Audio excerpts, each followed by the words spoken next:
a special video today. So this isn't a pick a card as I normally do, but this is an interview with Kat Crow, the wonderful artist who has designed the Inner Mask Oracle deck that's currently funding on Kickstarter. So that's how I found Kat. I found the deck, found it incredibly intriguing. And as I always do, I wrote to her when I backed it and said, can I use it on my channel? And we started a dialogue. And here we are today to talk about the deck, which I'm really excited about because it's really a fascinating deck. It's structured, and anybody who knows me well knows I like structure.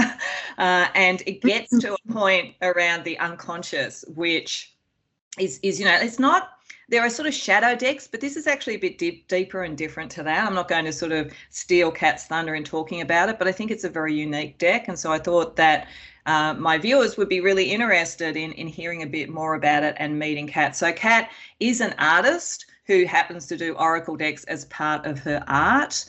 So welcome, Kat, to Eye of the Serpent Tarot. Thanks for having me. You're more than welcome. Thank you for being here. So I thought we'd sort of start with a little bit of a sense, maybe if you want to talk a bit about you and your art journey and how it then inspired and led you to do this deck, a little bit about the origin story of the deck.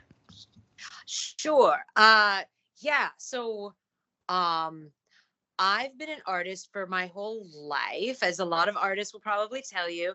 And close to the end of my college degree, I was supposed to come up with something for my art thesis, and this character came to me, and it wasn't like anything else that had come to me. I think that like pictures are 1,000 words. Yes. So it's this sort of figure here, and if you look closely, it's very hard for me to kind of describe this to people because its face is a mask that looks back into its own mind. And so I started to draw all of these illustrations of this character in different surrealistic and dream world situations. And then it kind of expanded from that. I started making more and more just like sketches in my sketchbook as they came to me. I was making lots of notes about what those pictures meant.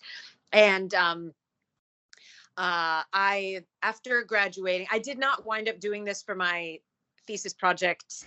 I figured it was a little too wild for the college department. So I spent a few years living in Los Angeles, and then I sold all my belongings and I moved to Eastern Europe, and I brought this project with me, and I was drawing more fully realized images of these cards once I was kind of in limbo in different living situations there. I started to just sit down and draw on small pieces of student paper, which is what I kind of could afford and had access to and what would fit in my backpack there. I started, and I didn't have a lot of space for a lot of art supplies. So that's why these were all in black and white in pencil. I just had a mechanical pencil and a ballpoint pen to draw all of these images for. I guess I could kind of show you the deck. So you see it's like a black and white deck, and in each of them there's like either something to do with masks or something to do with psychology or the surreal, something to do with the mind, something to do with sort of surrealistic or reality busting concepts, something to do with the self, which relates back to the masking. And a lot of them have this character. Hopefully this is not too blurry. And the inner mask kind of wanders around in these environments. And, there's a few other like main characters. So maybe I should stop before I get too further because I want to ask if there's other questions. Yeah. Yes, and there will be. In fact, that's a really good segue. I did a community post and I asked for questions for some collective reads that you're going to do at the end of this for this collective. But I also got some interesting questions around this sort of like process of designing it from a viewer as well. And she asked, firstly, about what did you learn about oracles in developing this? And I know you've done other oracles, so feel free to talk about both if you want. And then also, how did this designing this particularly help in your sort of personal, spiritual path, personal understanding of yourself, that kind of thing? So, I thought they were great questions about how it became a personal thing for you, what the journey of creating it was. Yeah, so I learned everything about Oracle decks from this project. I knew nothing. I didn't even know what an Oracle deck was when I started drawing this project. I didn't intend for it to be an Oracle deck. And because I was traveling, this was a few decades ago, and I didn't have the internet on my phone, and there was not easy Google to look up, what the difference between a tarot deck and an Oracle deck was. I had a bare idea of what a tarot deck was. And all these images seemed to be sort of organizing themselves into a structure that looked like a tarot, sounded like a tarot deck. I had a slim, like, outsider's knowledge of tarot. I knew that there were some classic cards. I knew there was major and minor arcanas. And so I just started organizing the deck accordingly. And because I kind of was winging it without the aid of the internet or any kind of assistance of search, and without any people I could ask around me at the time. So it's kind of hilarious because I tell people, like, I was kind of an atheist for a large portion of my life. And so this project also introduced me to the spiritual, like, because I had to learn about these kind of things in order to know what I had. And I went from, like, saying, like, oh, whatever, this will be an interesting thing, a collection of artworks, and maybe people will find it interesting to just shuffle through them and talk about them. And I didn't even have a real appreciation for divination at that time. Or I was in a mental inner conflict between what my education would say and what the people I was supposed to look up to would say versus my own instinct and intuition and who I was letting win at that moment. And so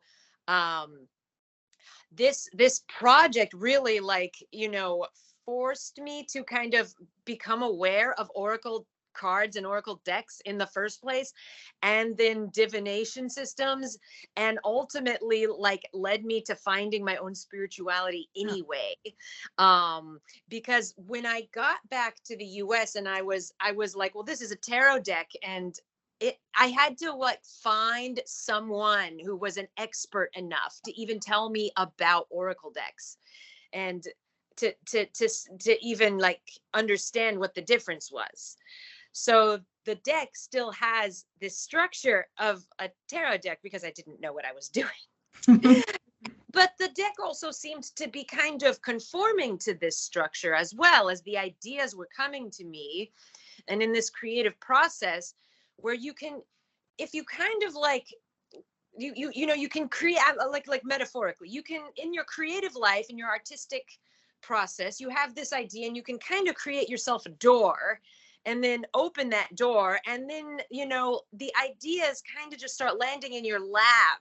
At least this was my experience. For, like, months on end, I was getting so many ideas, and because I had, like, formulated it with just, like, my awareness and my understanding, the deck was forming into a kind of a tarot structure. And then these minor arcana suits kind of just, like, resurfaced, like they kind of presented themselves, the masks, the mirrors, the shadows, and the veils, which are all related to identity in different ways, and the psychological identity of the non-physical identity.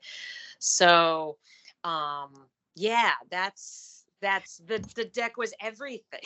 Yeah, and that's fascinating. It's fascinating to go through a process of finding a sort of spiritual path through an artistic creation. It's so channeled. And that, I mean, that was one of the things I felt when I looked at the stuff on Kickstarter. It looked channeled to me. This looked like it came from somewhere in the liminal space. So that was amazing. One of the things we talked a little bit about in preparing for this interview is that you did use the sort of major and minor arcana. But, like, when I look at what I felt about this, and I'd be interested to see what you think, is when I look at the structure of the tarot, I think that's major arcana like a kind of cradle to grave journey, sort of from birth through to the end of life. And, you toggle back all the time through it, but it kind of shows all the major signposts of life. And then I see the suits as being how energy operates within the world. So you have cups, which is emotion, and you have, wands, which is sort of passion and ambition, and pentacles, which is material, and so forth. So I see it as a very relevant and realistic distillation of what I would almost call the 3D psychology. Like, it's like, how we deal with that energy and so forth, and what are our life things. And what struck me about yours was it was like the unconscious sort of energies. And I remember that you noted when we talked about this that, you have a different number of major arcana, and that your minor arcana probably reflect the inner world in a different way. So I'd be really interested in you sort of like talking a bit about that. I definitely can. Can I just take a minute? My cat wants out of the door. Okay. I'll talk to people while we're doing this, so that, because everybody, I'm not very good at editing, so stopping this and starting again would be a problem. Actually, it gives me an opportunity to say thank you to the people who came to the community post and gave the collective questions, which we will get to. We're going to sort of see the oracle in action. And also thank you to the viewer who came up with those really good questions for the origin story that were much more fleshed out than what I had. So that was great. So you're back now. That's good. So yes, tell me a bit about your major and minor arcana and how you see them operating. Yeah, I love your description. I would think that I love this idea of it being subconscious. So I can tell you a little bit by looking through the major arcanas that I have here in the deck. And, I was kind of influenced by what I knew the Fool was card 0 when I was creating this. And this is like the inner mask's own like inner child, own subconscious, the empty moon figure. And that's card 0. And then for card 1, which is what would equate to the magician in the tarot, we have the first appearance of the inner mask itself. And this is actually the beginning of the journey of the inner mask. So the story is, and I write about this in the little booklet that comes with, is that the inner mask came from where it's from. It arrived here after a long journey, and this is actually the Temple of Apollo, which is also the Temple of Knowledge.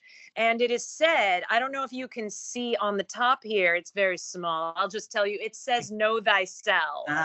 It's said that across the door, on the top of the door of the Temple of Knowledge is written the words, know thyself. Now, this is a kind of cheesy, funny little stapled on thing in the picture, but this is how I imagined it. So what happens is the inner mask is driven by this question, who am I? And so came to this temple as like its first ever journey in life, hoping it would get the answer. So it asks the question, once it's inside of here, who am I? And silence is the answer that it gets.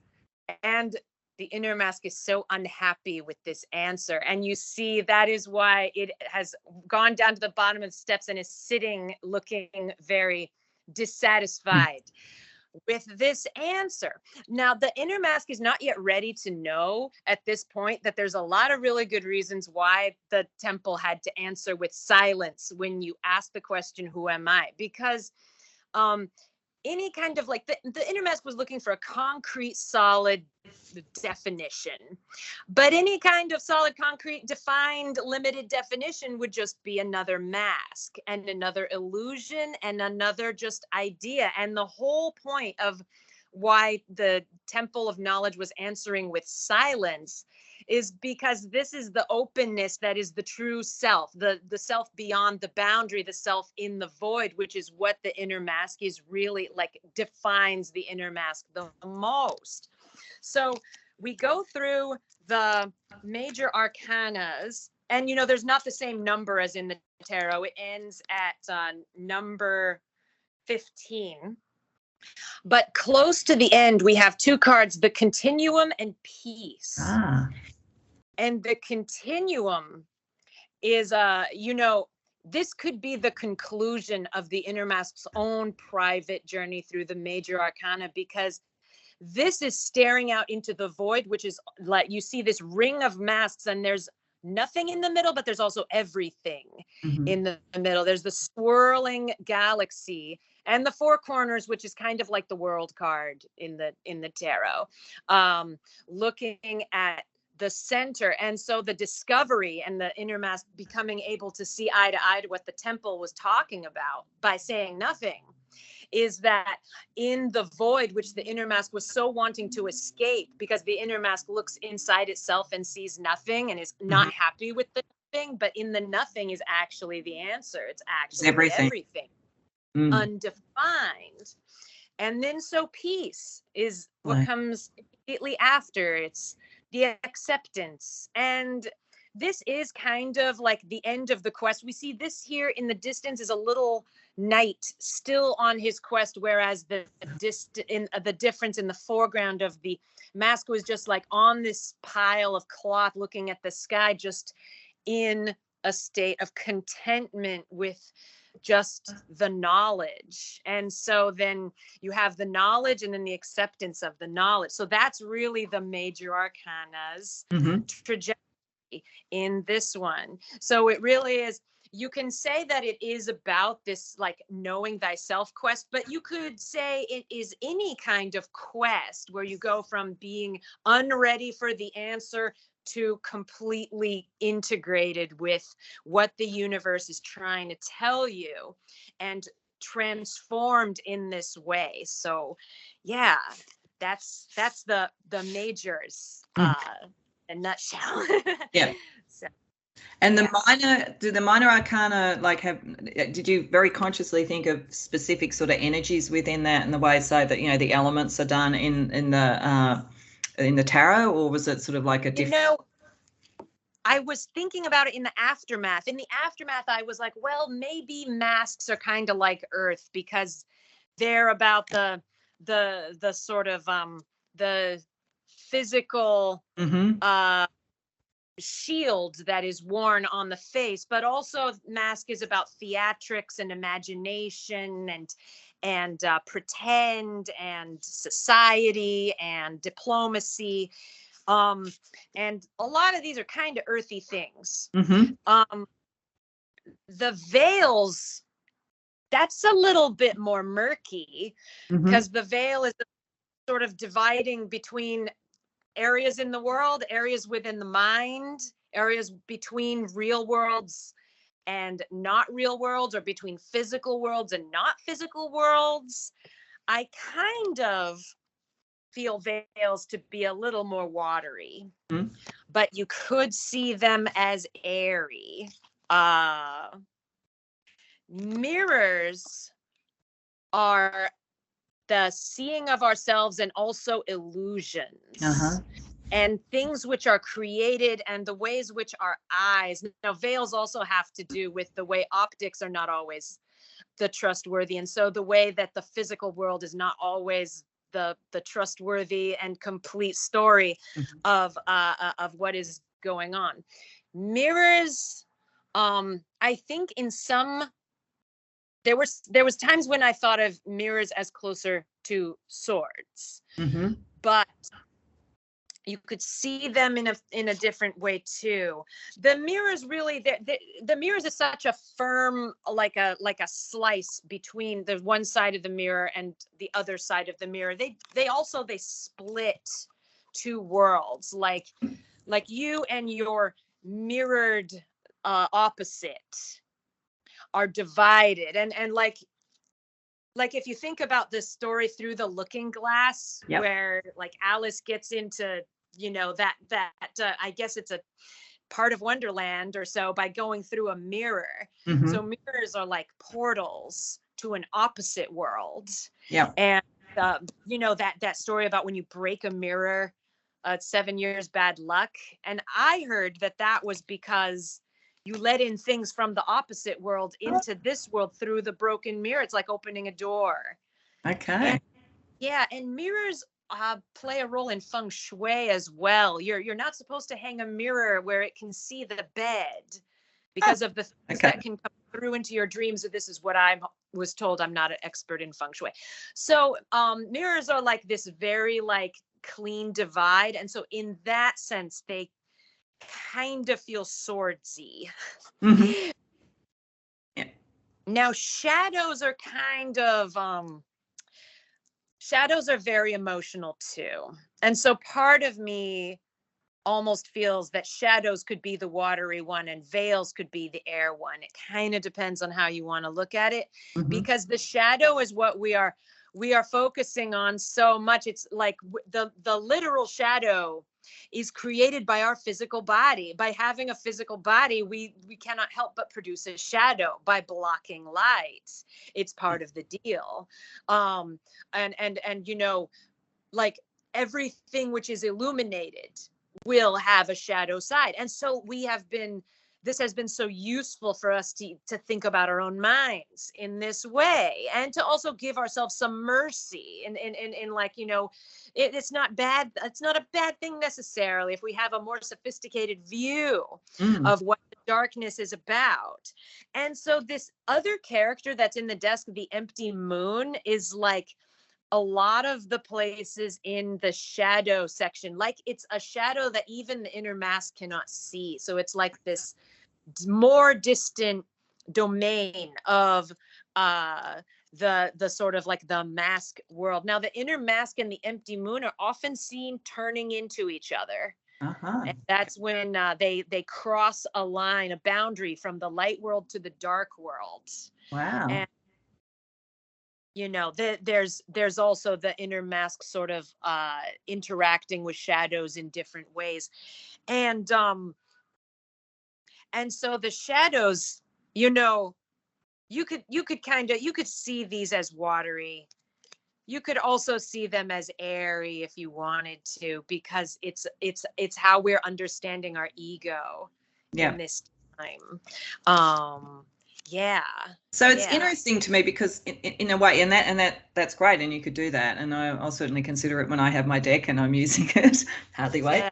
Yeah. But equally, as you're talking, I'm thinking like in some ways it doesn't matter. It's more that these are different aspects of the unconscious or the inner world, and I can sort of see using sort of tarot and then saying, okay, now I want to see what the layers are below. So if masks come up, it tells me there's something, as you say, material or something that you're presenting in the world. If mirrors come up, it could be where you're projecting a bit, or where, as you say, the other sort of side is coming in. Shadow could be, you know, is there the light or dark balance? And veils, where is your vision blocked in some way? I think I haven't used the deck yet, so I don't know, but just that's what I was thinking as you were talking about it. I thought that's really helpful when you're looking, because I do a lot, you know, with tarot around what's going on in the 3D world and practically, but like I always think what's going on underneath this, because we have drivers that we aren't even really that conscious of, and we can bring that up to the surface. So I think I'd be always using it like a clarification around that sort of thing. So that brings me into the next question, which is sort of like,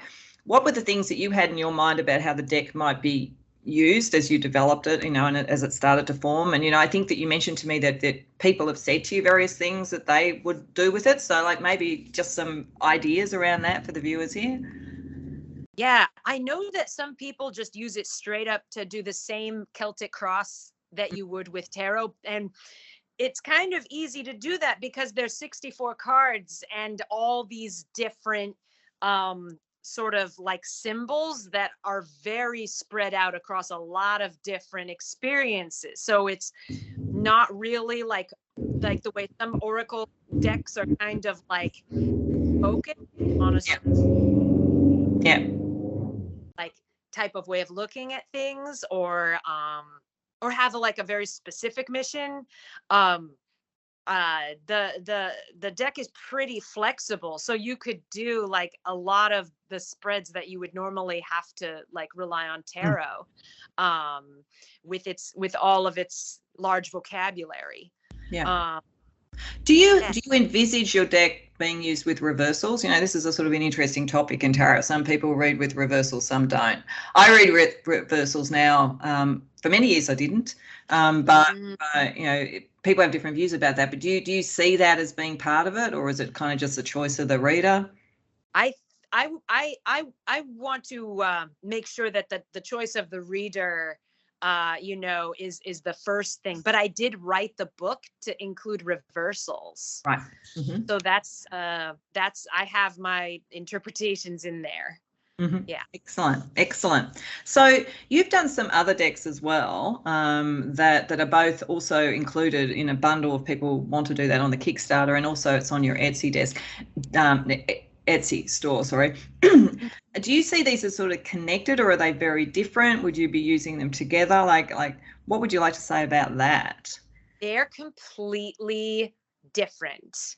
My other deck, the next deck I did after this, which it's funny because I finished this deck several years ago, but I only felt ready to do the Kickstarter now. Mm-hmm. And in the interim between when I really kind of wrapped up all the stuff for this deck and now was, a number of years. So in that interim time, I did one Oracle deck based on the Nordic runes. Uh-huh. And so that one is their round cards. And I called it the Utopian Futhark. It's created entirely using Photoshop collage, Mm-hmm. because the meaning of each rune is so multifaceted, and it seems to like be they often feel like they're a combination of things that you can hardly see the relationship between.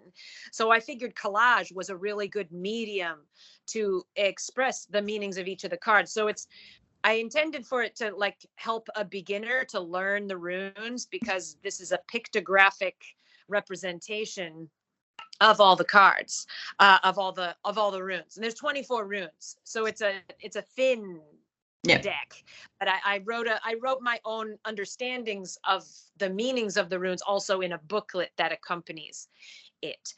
And then the other deck that I did even more recently, after that, I really like the Photoshop collage was cool and appropriate for that, but then I really wanted to do more art and more illustrations. And I was interested in using the iPad and doing a colorful deck after this, black and white thing, and then the Photoshop photo collage thing. And it's called the Radiant Souls deck. And I did that over a summer.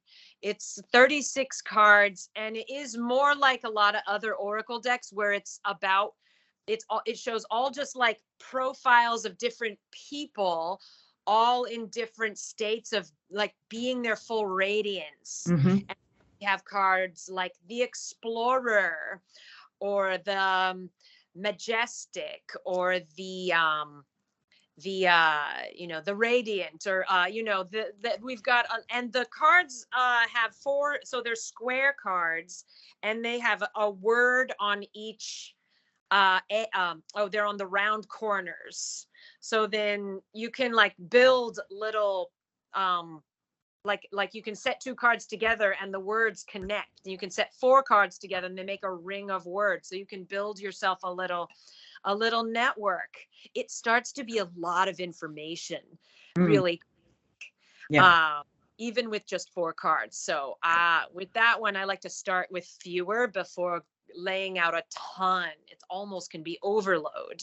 It's a beautiful bright deck. Just a little aside, I actually saw it on Etsy when you first brought it out, I think, and it was at a time where, because of all the pandemic and so forth, it was very dicey as to whether you could get things from America over to Australia. So I sort of maybe not. So I was really delighted when I saw you brought it back. So I'll definitely be getting my copy of that as well. It's very beautiful, everybody. And you can either get it, as it's saying, in a bundle in the Kickstarter, or you can just go to the Etsy store if you particularly just wanted that one in addition. So there's options. So maybe we might move to some of the collective questions, like actually show it in action. So I don't know, do whatever you feel like, whether it's just one card to answer the question, or whether you feel, two or three, depending upon what comes out. I'll leave that up to you. But we've got about 5 questions that people ask, which are really kind of well connected to, I think, the nature of this deck, and so to see the inner mask oracle in action. So the first one is, and this is a question, this is for the collective that's watching this, so the collective that tends to come to my channel. And the first question is, what sort of shadows or unconscious energy should the collective really, for them at this point, bring their attention to now? So for them around this, the kind of unconscious or shadow or veil, whatever it might be, energy that this collective for themselves personally would really, really warrant attention. Mm-hmm. Now let's see. I got here my own. I produced one holographic card for myself, just as a note about the particular deck I'm using. I got the Dreamers. Ooh. And the Dreamers is sort of related to the Lovers, except for this is really about, like, you feel imprisoned and you long for the revolution, and you're thinking about the revolution and you're not the only one.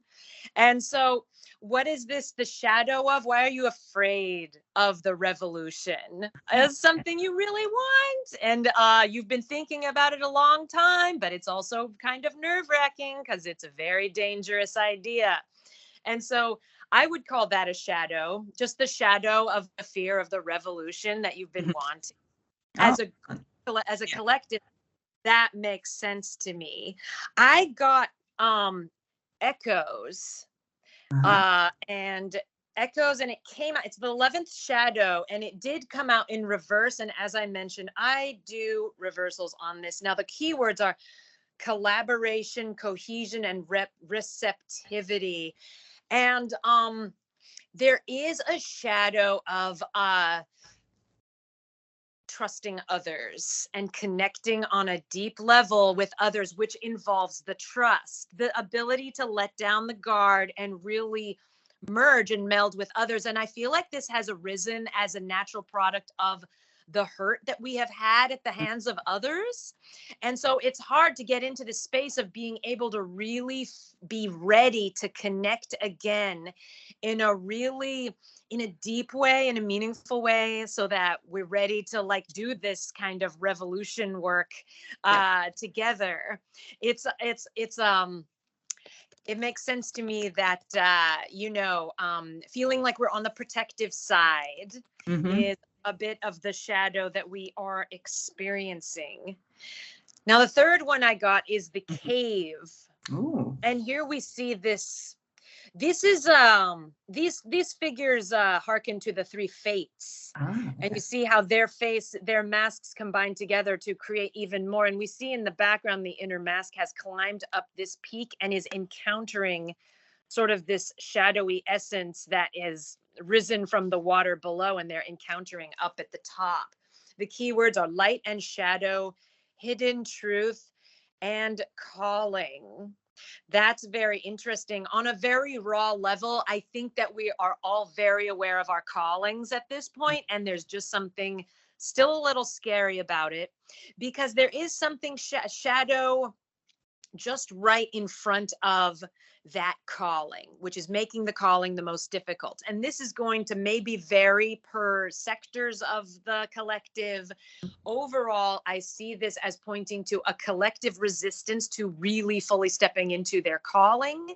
But then there's a few different reasons what is making that very hard. But it comes down to it being scary overall. Yeah.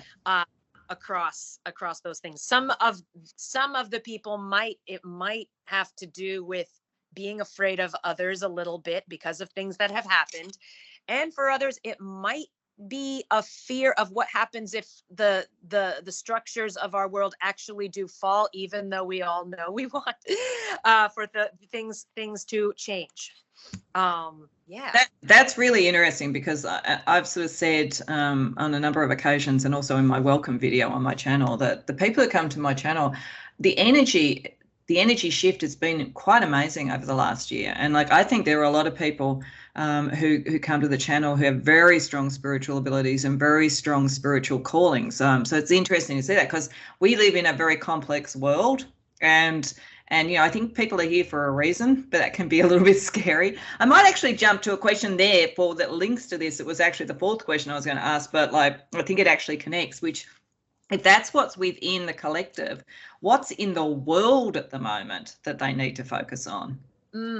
What are the shadows that the world needs to focus on? Or what's going on in the world that could be shadows or unconscious sort of issues that the collective needs to focus on? Because the first one was, what do they need to focus on in themselves? This is like, well, what's in the world? It's like the mirroring, like what's going on in the world.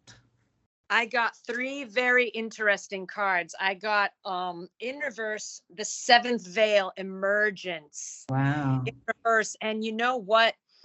This to me is right now. Now this, the keywords are exposure and awareness and dreams. This is the inner mask is kind of like projecting itself out through. This is the globe here. And there's issues of being afraid to be one.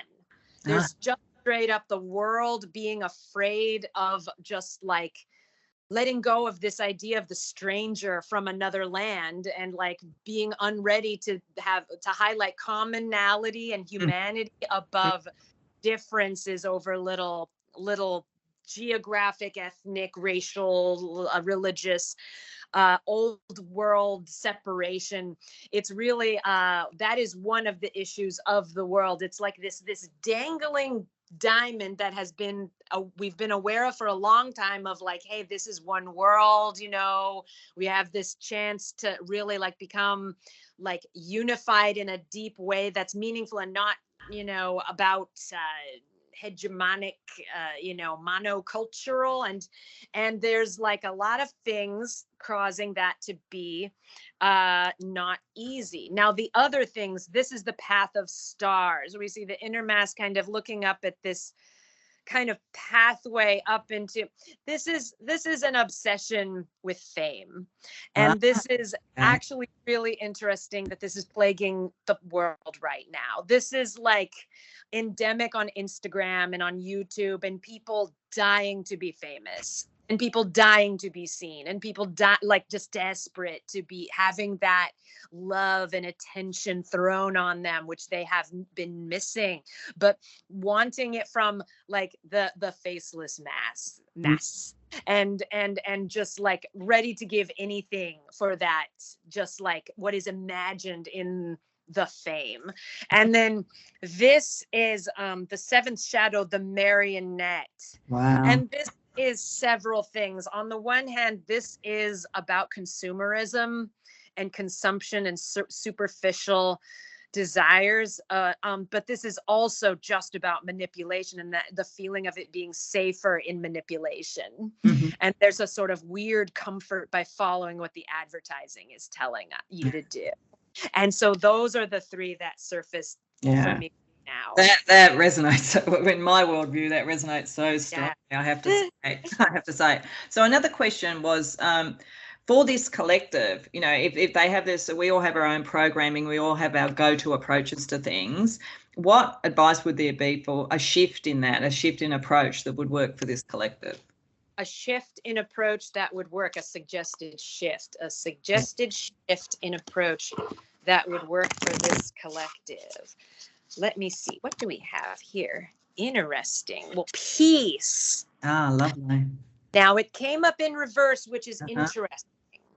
Release and unattachment and end of the struggle. Now, sometimes when I get a reversal of a card that's interesting like this, it means it's just like, if it was right up, we'd say, oh, obvious, over, done, we get it.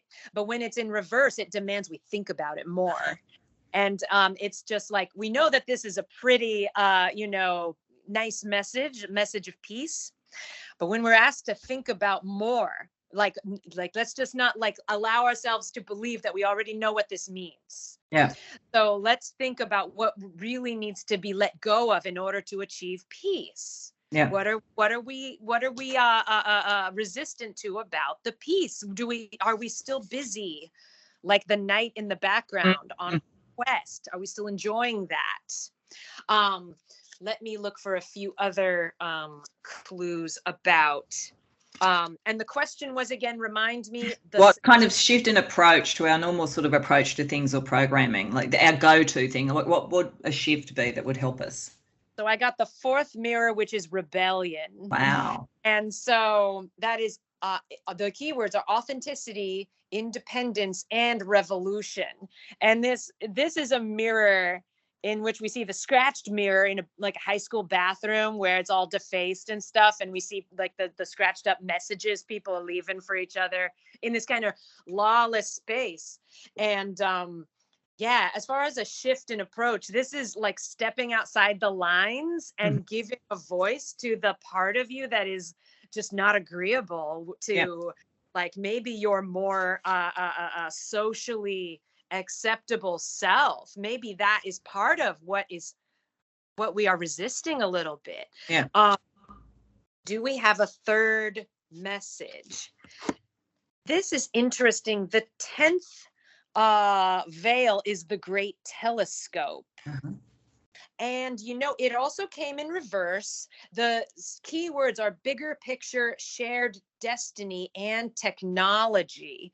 So we see a huge telescope, and the people are these like teeny things looking on the screen, and this telescope is looking out to other worlds and other times and other places and getting the bigger picture where we are now. Now this came out in reverse, and now now that I have 3 cards out, I'm starting to think that for this particular reading, the one card that was up was the rebellion. And I think that that's because it's very clear. And the 2 that I think that we need to think about are peace and the big picture. So if we're thinking about like just how to shift perspective, we may believe that we had the big picture, but we need to get bigger in our big picture. We need to include more things in our possibility of what we consider as possible, as true, as potential valid positions. And in peace, I do think that there is a consideration of like, what do we need to trade in order to really have peace? Like, you know, we believe that we prize peace. Do we really have we been behaving in a way that we really are prioritizing peace? Like, is the way that we conduct ourselves in this, in every day, actually productive towards the direction of peace? Because things which we might think are peace directed might not really be. Yeah. And I think, you know, in this interesting world that we live in, there's almost like there's potentially a spiritual battle or a social battle to achieve peace, which is almost, it's sort of like counterintuitive, and yet that's sort of where we are. So that's amazing. So then the another question I thought was really interesting was, how can the collective step into their own power or their sovereignty? This person was sort of asking about, you know, the royal within. So how can they do that? The first card I get is the 10th mask, which is mischief. And this one also came out in reverse: magic and wonder and the trickster. We have this, the mask is in like a Halloween costume, and this is like the inner mask is creating crop circles. Very mischievous indeed. Now this came out in reverse, and I might come back to what I feel about what that is. Now the question again, it was how to step to your own sovereignty, really. Yeah. Sovereignty. Yeah, I'm getting the feels that this card in reverse is giving us the signal that it's a little time to get serious. Or time to take ourselves with dignity and take things seriously. There is a time to be the mischief maker and to be the troublemaker, but there's also a moment when we kind of need to, like, instead of always being in the troublemaker mindset, take a step back into like, what is worth upholding, what is worth protecting? Like, if things around us are crumbling down, what is worth upholding, and what within us is worth fostering, worth giving attention to, worth giving energy to, and promoting. Do we have another one? Guidance, the 6th veil, which is guidance. And that's an interesting one because instincts, warnings, and the Cheshire Chameleon. This one has to do with questionable guides, as well as the figuring out the trustworthy guides, because we're in a world full of guidance of different kinds. We have a lot of signals around us, and following the inner intuitive compass is going to become very important. And not always relying on the external guides, but also being ready for if a guide should come into our physical world, but not just trusting anyone who claims to be that thing. Do we have one more? One comes up. Well, the inner mask itself, but in reverse. So, well, we are aware that we are at the beginning in some ways. We're aware that there are certain things where we are learning it for the first time, and that's alien language to us, alien news, alien, like even our own power can feel alien to us in the beginning. When we don't even feel like power is possible. And sovereignty can sound really alien to humans who are used to like just not being in power at all. And so there's certain things which might be good for us to sit with when we find it unbelievable, like too good to be true, or too strange to be true. And also just be ready for the journey to just be non-instantaneous, and be ready for it not to be overnight, and also give yourself the time you need for the development that you require, and don't judge yourself for not being done already. And that's brilliant, because it's a really nice segue into the last of the questions we have, and it nicely sort of jumps off from this, because listening to you there, it's like the inner mask reverse, like finding out who you are and not just following the guidance of others. Like, it's beautiful. This deck works brilliantly, I have to say. So the last question was, what blocks or challenges are within this collective at the moment about their spiritual development? Let's see. I get the 8th mirror, the tunnel. Immediately, which is direction, focus, and orderliness. So we are asking about a block. The block that this card is telling me about is to do with ideas about things being direct when they're not direct.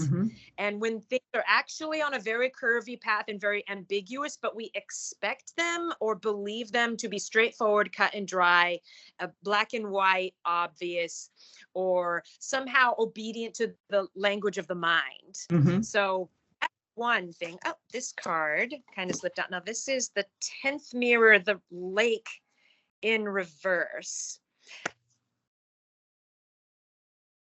There's some of us. Okay, this shows a bunch of this character, which is a winged mask, and they're all being born. They're all being reborn or born for the first time on the surface of the lake. And this is a mirror card because the lake is a natural mirror of the sky, which is where all of these winged creatures are going. There is a little bit of a block in this community to being over obsessive about repeating wellness and rebirthing practice, which we have a lot of great tools at our disposal at this point. Some of us have gotten a little bit too overzealous in our diets, in our whatever, our crystals, in our adherence to what we should wear or what we should do, or all these things are very good, but there might be like over focus on the idea of doing it in order to fix yourself, or the idea of doing it in order to change yourself, instead of doing it as just like a part of the larger picture of elevating life and connecting to a higher perspective. So there might be a little bit of getting too lost in the weeds, or obsessive about the details, and then like almost becoming a little 3D-ish about the wellness, which can happen. What have we here? The 3rd mirror, reflection, recognition, identity, and questioning. There is also a little bit of a block of us trying to categorize ourselves. Okay. The little bit of these terms that we've learned now from the spiritual knowledge that we've been getting, all the books we've read, all the podcasts and the YouTubes, and the, which star seed are you, and which planet are you, and which kind of witch are you, and we're getting a little bit of worried about which kind of witch we are, or which kind of star we are, or what our powers are, and getting a little bit anxious about it, which is kind of the not the point. There's also a little bit of a theme of nostalgia. Now, why would nostalgia be a little bit of a block? I think that this is causing me to remember about the little bit of hesitation against rebellion. So this trajectory towards a total change in the world, and this change that is very much wanted, and yet the little bit of a desire for things to just be how they were. Just a little bit of the missing comforts, a little bit, and a little bit of concern about what's happening as some of these comforts become harder to come by. Yeah. Or questioned in. Yeah. That's really interesting, because there's like a perfect circle in those questions, really. I mean, it really does come back to like being more clear about who you are and what you would contribute and what you need to rebel or change in a world that desperately needs it. So that, I mean, thank you. That, I think that's a really good example of how powerful this deck is. I can hardly wait to get it, I've got to tell you. So just to sort of close, is there anything else you'd like to say about it or your work for this collective? Well, it's everybody's going to be quite surprised to see my more recent art is all very colorful. So, I created this deck, and it was so important in that it was, my introduction to Oracle decks and to spirituality and divination. And it also definitely changed something in me too, because my art has all been colorful ever since I finished this. This is like, I have like whatever was, I mean, there were practical reasons for doing the deck in black and white, but that wasn't the only thing making this an all gray deck. And whatever that was, I have had no compulsion to do just grayscale art ever since. So something definitely made a shift in me in the process of doing this, not just those first two things, but also all my artwork is very, very colorful now. As if you look on my Instagram these days, you will see. Yes, yeah. And Radiant Souls is very colourful and very lovely. It's really interesting actually saying this is just a perspective that I have that take or leave as to whether it resonates. But that the grey sort of colouring there reminds me of a profound spiritual experience I had related to Chokmah, which is the second Sephiroth in the Kabbalah. And this is the first point coming out of the divine, and it's sort of like the intellect, the psychology, all of that kind of thing. And it almost occurs to me that it makes perfect sense, if this is your first channeling of sort of the spiritual path, that it would be expressed in grey and black and white, because that kind of like really resonates for me as to and it's also the most psychological, the most sort of separated out, whereas then you kind of get into the other parts of the Kabbalah, which are much more colourful and are much more about exploring creativity. So take or leave it, but that's what occurred to me when you were talking. Fascinating. That's fascinating. Brilliant. Well, thank you so much, Kat. It's been wonderful. I'm sure that you'll have, engendered a lot of interest in my viewers about the deck. I can't wait to have it and use it. And as I say, I'm getting the Radiant Souls one as well too. So I can't wait to pair them up for the kind of colour and the sort of grayscale as well. But I really do thank you for your time and for sharing all of this with the collective. And I thank the collective for their questions and for their interest. And the details for the Kickstarter will be in the description box below. So anybody interested, do go and support it. And beyond that, thank you for your time. Thank you too. This was so wonderful. Excellent. Talk soon. Bye. Yes.